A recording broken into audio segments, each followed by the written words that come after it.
You are listening to episode 258 of the Peaceful Mind Podcast.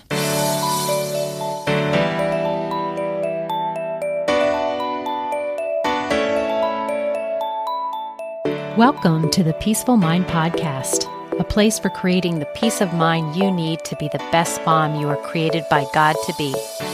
If you want to bring more balance, more joy, and more peace to your motherhood, this is the place for you. I'm your host, certified life coach and Catholic mom, Danielle Tino. In the name of the Father, of the Son, and of the Holy Spirit, let's get started. Welcome to episode 258 of the Peaceful Mind Podcast. Today, we're going to talk about one of the most challenging parts of motherhood, and that is helping our children navigate life's difficulties. Recently with my clients, I found myself them bringing to me some kind of questions around like, well, when this happens with my child, what's the best thing to do? How can I help them? I don't feel like I know how to help them. And so that's kind of where this episode was born out of. I want to be able to realize that first, our hearts break when our kids face tough situations. But I also want to reiterate to you and help you have more peace of mind around the fact that this is true for all human beings. And it is so natural for us mamas to have this innate thing to care for them, to make sure they're all right. And we have this desire for them to feel good and to have good experiences. But I want you to open up to know that none of us are exempt from tough situations and difficulties and challenges in this life. And that it's part of us growing and becoming who we are, and how we navigate them teaches us things. And so I just want to empower you moms today with a little bit more of when this happens, and it will, and they are struggling, that these are three things that I could call upon that will most likely lead me to the situation where I say I supported them in this moment to help them navigate this challenging situation. Because whether it's a preschooler who is devastated about a broken toy, a third grader dealing with friendship drama, or even a teenager who's facing rejection, we want to fix everything. But what our children often need isn't for us to solve their problems. They need us to just help them learn to navigate, cope with it a little bit less of these sharp, kind of dramatic ups and downs, and more of help them process through their emotions more on a kind of wavy hill sort of trajectory. So today I want to share with you 3 powerful steps that can help your children handle life's challenges. And with everything, it is focused on you, the mom, and what you can do and how you're thinking and feeling about these situations, and some actionable steps, because that is your greatest influence. Whether your child feels, quote, better about the situation will come from their own thinking. But these 3 steps are what I believe can be the most helpful when we are trying to help our children, just grow with their emotional intelligence and overall be more resilient. And these steps work whether your child is 4 or 14 or even 24 and beyond. So let's just dive right in and walk through each step and see how they work in these kind of made examples of different situations. So when your child brings you a situation that they are struggling with, maybe you learn about it, not even directly from them, or they've come right home from school and they are upset. And the very first thing we can do is we can ask them to tell us about it. We can say, tell me what happened. And in this instance, I want you to know that what you are really wanting to learn is their interpretation, their thoughts, and their feelings about the situation. This is what you're trying to go mine for when you ask them, okay, tell me about it. And in this first step, I'm kind of opening you up to give them a chance to get it all out before we go into fixing mode. Now, when they're telling you what happened, there might be some kind of like build of emotion within you. So for example, if they were like, so-and-so said this to me, and let's say it's something mean or rude, and just by you hearing the words that their person at school said to them, it's going to have your brain thinking that this is like an emergency, and it's going to have you just kind of maybe start to get worried or start to get mad or start to get angry.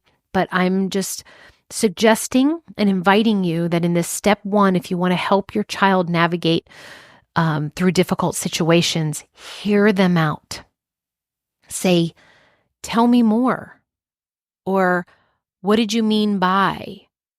And what you're doing is you're trying to get and hear what their thoughts and feelings of the situation are. This may seem like simple. Oh, I just have to let them talk. I have to listen, and I have to look for or ask them even, oh, well, what did you think about that when they said that? Or what did you think about it when they took your backpack and hid it, or whatever the thing is? And maybe you say, oh, how did you feel when you learned that so-and-so did X, Y, and Z, right? I know I'm a little vague because I don't want you to concentrate on the, all the different situations. I want you to concentrate on, in general, helping our children. It is to ask them so that they tell you the situation, they tell you their thoughts, their feelings, and by saying, tell me, or tell me more, or can you elaborate on that? You really want them to just be able to get it all out, right? This is simple, but it's crucial. Instead of that jumping in, interrupting, wanting to fix things, or saying like, don't cry. What we're doing in this step one, is you're creating a space for their thoughts and emotions to be let out. Sometimes that's all they need. Sometimes they just want to speak it. They just want to, again, get it out. And that in itself will be helpful. So let's say if we're talking about a young child, 4-year-old, let's say they're upset. Maybe their sister scribbled on their drawing that they were working on. And we might say, oh, I see you're upset. Tell me what happened. And let them get it all out. And when they tell you all about it, you then say, oh, well, tell me what you're feeling right now. And it's sometimes, depending on the child, you might think like they're not going to be able to know their feelings, but maybe they won't even tell you their feelings when you ask them that question. They'll just tell you more about it. That's okay. It's literally you doing the question asking instead of the telling or jumping right into, you don't need to be upset about this, or don't worry, I'm going to go, and then you go after the sister or something like that, right? Again, just being there and prompting them with questions or showing that you're listening, maybe rubbing their back as they're as they're talking. And again, like you're nodding your head and you're showing them, they can see your face has like, this genuine concern about what they're thinking and feeling. Just this in itself is just creating that beautiful space for them to let it out. So maybe your 9-year-old wasn't invited to a classmate's party. And then you can say, this sounds really hard. Like tell me, like what exactly happened? You see how you're prompting that. You have a 15-year-old who didn't make the basketball team. You just want to say, hey, I'm here to listen. How are you feeling about what happened? What do you think about it all? Okay, so that's just step 1. Step 2, to bring some calm to your child and to really help them just be whatever difficulty that's coming their way, to be able to handle it a little bit more calmly. We now want to acknowledge in our words that how they're feeling makes sense. In this step, we are also showing them that it's whatever they're thinking and feeling about the situation is okay. And the reason why we want to take that on and know and provide for them that it's okay is because it is. Whatever thoughts or feelings that we have, this is just how it makes us human. And it's the opposite. The opposite would be discounting what they're thinking and feeling. And this will have our children retreating from us or have them questioning themselves, whether they're right or wrong. We all as humans, we get to feel what we feel and we get to think what we think, because this is that God-given ability that he gave us with our brains. And so when you lean into not fixing, not changing, but really just saying, I get it, right? I understand why you would think and feel this way. This makes sense that you're upset. If I found myself in this situation, I would feel the same.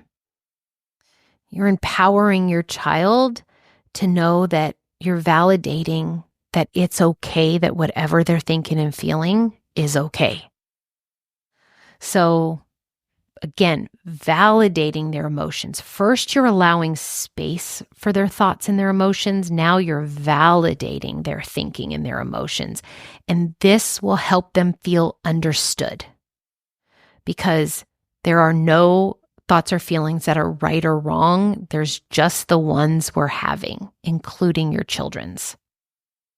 So for the 4-year-old, you could say something like, yeah, you're feeling angry because your drawing was special to you. It makes total sense to feel mad when someone damages something you worked hard on. You're just validating them in that situation. For the 9-year-old example, it would be like, yeah, feeling left out really hurts. It's completely normal to feel sad and maybe a little angry when you're not included. I would definitely feel the same way you are if I found myself in that situation. Again, validating their emotions. For the 15-year-old, you might say, I understand why you're disappointed. You practice so hard. And it's normal to feel frustrated and upset when things don't work out the way you had hoped for. Acknowledgement, saying it makes sense, saying it's normal, validating. This is crucial to help our children navigate difficult situations. Step 3, ask them what support they would like from you. As parents, again, we go into fixing mode. We jump in. We want to take actions. We think we know what's best. We have lots of ideas because we are seasoned, right? We have wisdom. And we want to impart it on them. And really what we're doing is we're trying to make their path as easy as possible by giving us, their what we think is the right thing to do. But I want you to ask them what they would like from you, because then this will empower our children to help themselves develop problem-solving skills. And your ideas might not be the best or work out, or you just, again, you want to find out what they think would make them feel better, because we might launch into this big plan, right? When all they might tell us is, I'd just like a hug. And then if we hadn't have asked them what they really need, we might actually make it more complicated or offer not helpful information because we're thinking about what we know what would help them. So maybe they say they just want us to help them come up with a couple ideas on how to solve it. Sometimes just us listening is enough.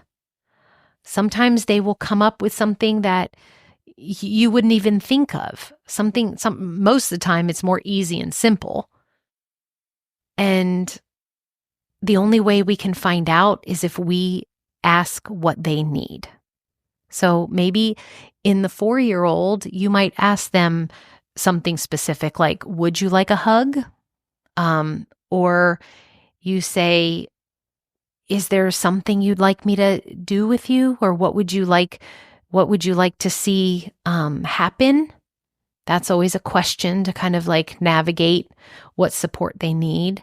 But really, depending on, the child, it can literally be, how can I support you? What would help you feel better? Would you like to talk more about it? What do you think would help? Is there anything more you want me to do? What do you think would be most helpful? So again, it's you not jumping right into what you think will work, but you're taking time to kind of mine and understand what's going on the inside of your child. And by asking questions, that's how we better and help, support them. So just as a recap, the steps, which might feel awkward at first, right? It's going to be new.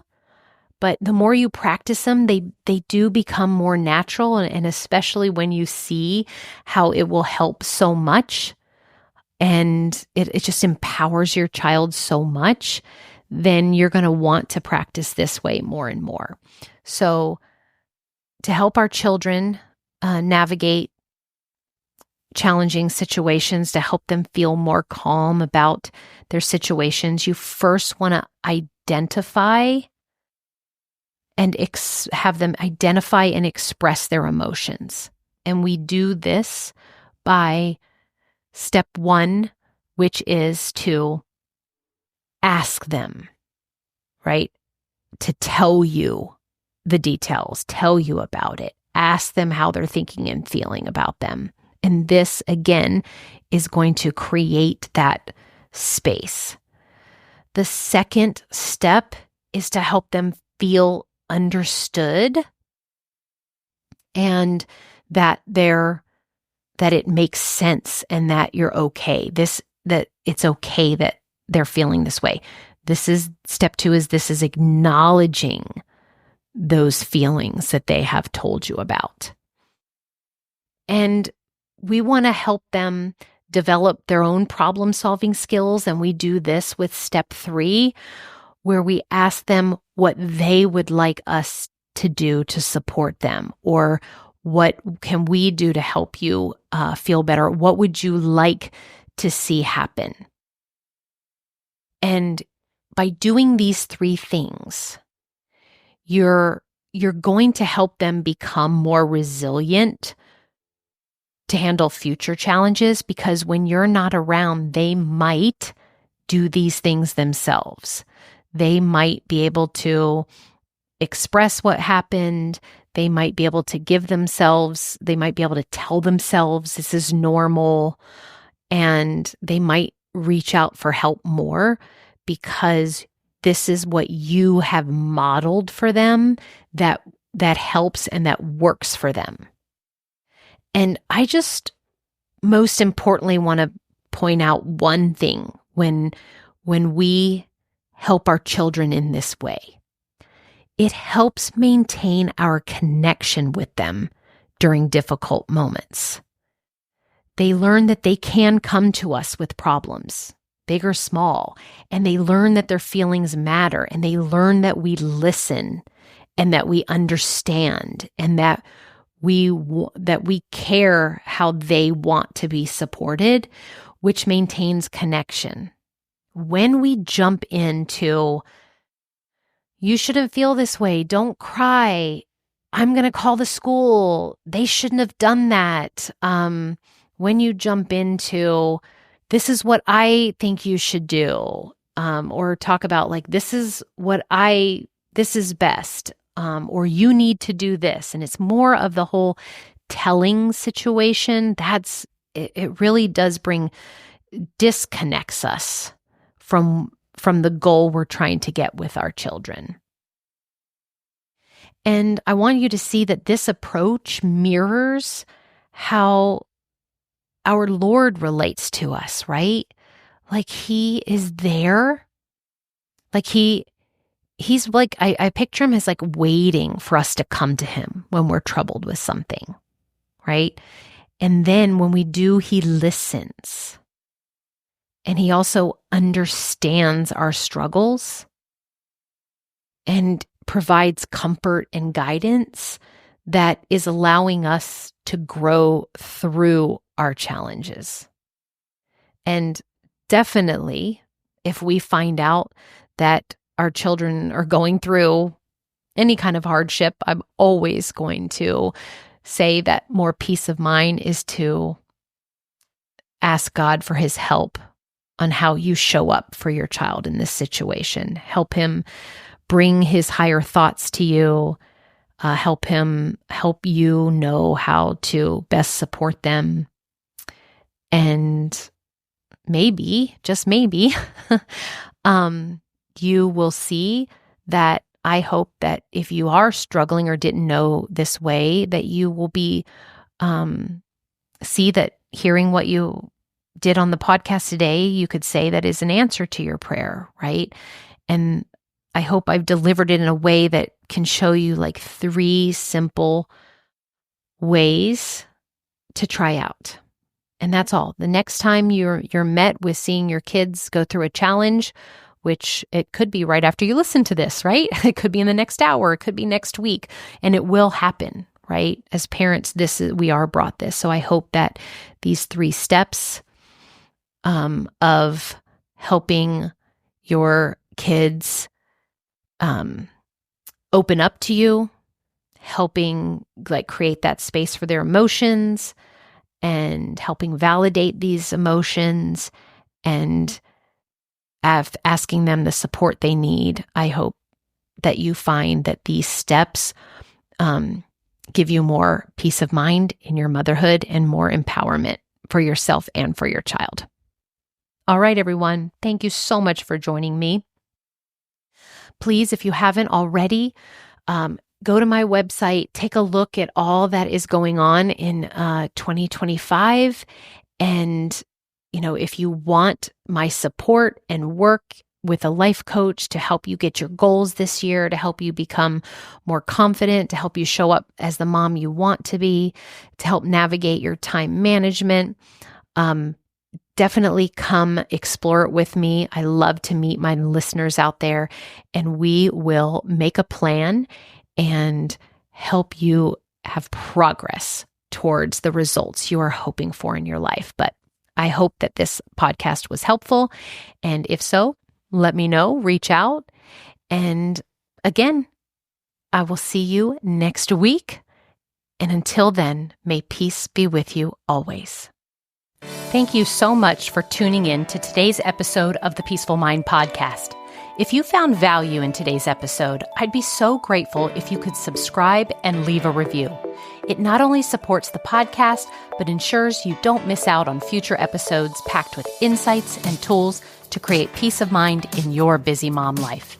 And if you're of the Catholic faith like me, or any Christian mom seeking to feel better in any area of your life, And to show up more calm, connected, and confident, I can help. Become an empowered mom who knows how to bring about the changes you desire, no matter the circumstances. Whether you need one-on-one guidance to get there, prefer a group coaching program with like-minded women, or a self-study course, I've got you covered. Explore my private one-on-one packages, join my Busy to Balance group life coaching program, or delve into my signature course, Divine Time. To find out which path is right for you, let's meet and see what's the best fit. Schedule a free call with me at danielletenoul.com or send me a direct message on Facebook or Instagram at Danielle Tenoul Coaching. And also, don't forget to get your copy of my book, The Cyclone Mom Method, How to Call on Your God-Given Power to Remain Calm, in Control, and Confident as a Busy Mom. Dive into the digital and bonus audio version when you go to book.danielletenoul.com/new-book. You'll find all the details in the show notes too. Until next time, peace be with you always.